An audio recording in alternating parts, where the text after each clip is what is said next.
All right, so now these are all ready to go into the incubator. What you might want to do is just tape them together. So normally the incubator would be really full for this lab because a whole class doing this is a lot, but it's just me right now, so but I'm doing like all the tests, so I want to keep them separate from the other ones.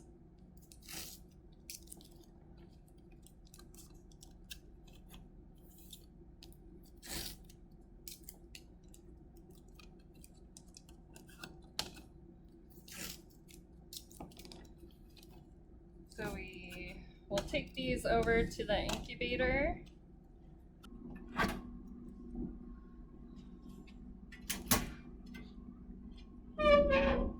Just stick them in there and then let them incubate for 2 days, and we'll see the results later. Alright, so we're back. We've allowed our plates to incubate for 2 days at 35 degrees, and we are ready to observe our results. Alright, so before we go over the results, I'm going to go over the descriptions of the media again, just so that we understand what the results mean. First, I'll go over MSA, which stands for mannitol salt agar. MSA is a selective and differential medium that contains the sugar mannitol, phenol red, which is a pH indicator, and 7.5% sodium chloride. MSA selects for halotolerant organisms, which are bacteria that can survive in a relatively high salt environment. MSA is differential for the ability of bacteria to ferment mannitol. If a halotolerant organism is able to ferment mannitol, the acids produced will cause the phenol red in the medium to turn yellow. And bacterial growth with no color change indicates halotolerance, but no ability to ferment mannitol. If an organism does not grow on MSA, no conclusions regarding the fermentation can be drawn. MSA is used in the clinical environment to differentiate between Staphylococcus aureus and other species of Staphylococcus. So I made a little cheat sheet that goes over the results. So you'll first look if there's growth. If there is, it's halotolerant. If there isn't, it's not halotolerant. And so if there's no growth, we can't move on to the color change part. But if there is growth, if there is the color change, that means that it can ferment mannitol. And if there isn't, it means it can't ferment mannitol. I grabbed an uninoculated plate of MSA so that we can compare. And we'll start with Staph Epidermis. So there is growth, so it's halotolerant, but I do not see a color change, so we would say it does not ferment mannitol. And then this is the E. coli plate. So there is growth, but it looks inhibited because if you tilt it to the side, you can see where the streak is, and we only see growth at the top of the streak. And then there is a color change. So E. coli is normally like a cream color, and that does look yellow, so we would say it can ferment mannitol. And then this is our unknown, and now I realize this is probably a bad example, but so we see some growth, and there's a little bit of growth throughout the streak, but that's definitely either slow growth or it is inhibited.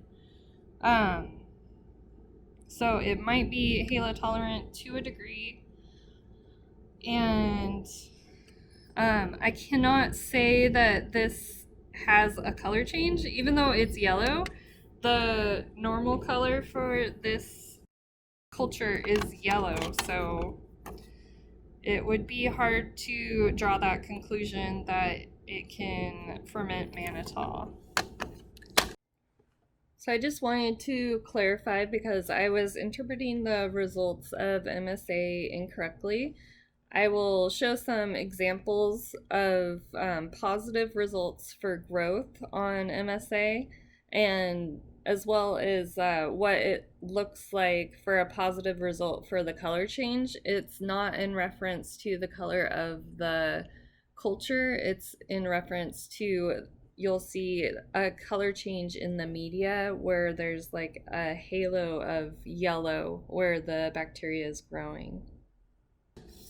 Alright, so now we will move on to the Mcconkey's auger.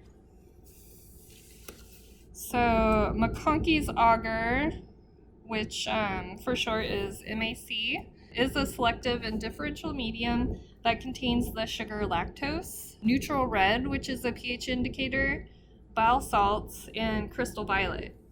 MAC is selective for gram-negative bacteria. The bile salts and crystal violet inhibit the growth of gram-positive bacteria when compared to a TSA control. If a gram-negative organism is able to ferment lactose, the colonies will turn pink and may have a haze around them. Gram-negative organisms unable to ferment lactose will be colorless. The ability of an organism to ferment lactose can only be determined if there is growth. If there is no growth, no information regarding lactose fermentation can be gathered. So we'll go back to my cheat sheet. So for Mcconkey's, if there is growth, it indicates that it's gram-negative. If there is no growth, it indicates that it's gram-positive. And if there is a color change, so if the colonies are pink, it means that your organism can ferment lactose, and if there isn't, that means it can't ferment lactose. So here is an uninoculated MAC plate, and here is the Staph Epidermis. So it looks like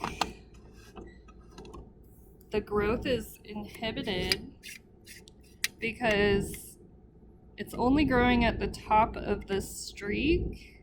It's not growing throughout the plate. So for growth, I'd be hesitant to say yes. I would probably say no. And then for color change, I would say yes, because they are pink and the colonies are normally like a cream color. And then this is the E. coli plate. So for growth, I would say yes, yes, yes. There's a lot of growth.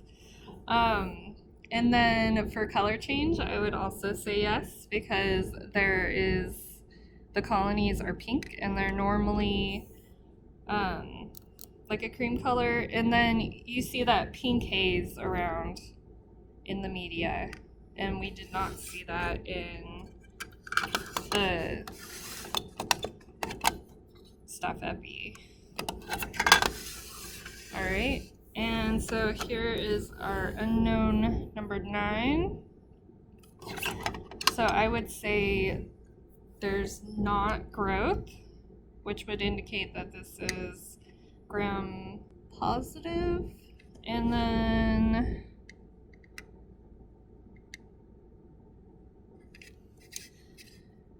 yeah, there's a little tiny bit of growth up here, but I wouldn't say that is enough for us to draw any conclusions about fermentation of lactose. So these would be your controls. So this shows a positive, this shows negative, and I would say this looks closer to negative. terms of growth and color change. Alright, so now we will move on to PEA, which stands for Phenyl Ethyl Alcohol Auger. PEA is selective for gram-positive bacteria. The growth of gram-negative bacteria is suppressed by the interaction of the alcohol with the outer membrane. Gram-negative bacteria may not be completely inhibited, but the growth will be greatly diminished when compared to growth on TSA. Gram-positive bacteria are typically unaffected by the phenyl ethyl alcohol and will grow nearly as well as on TSA.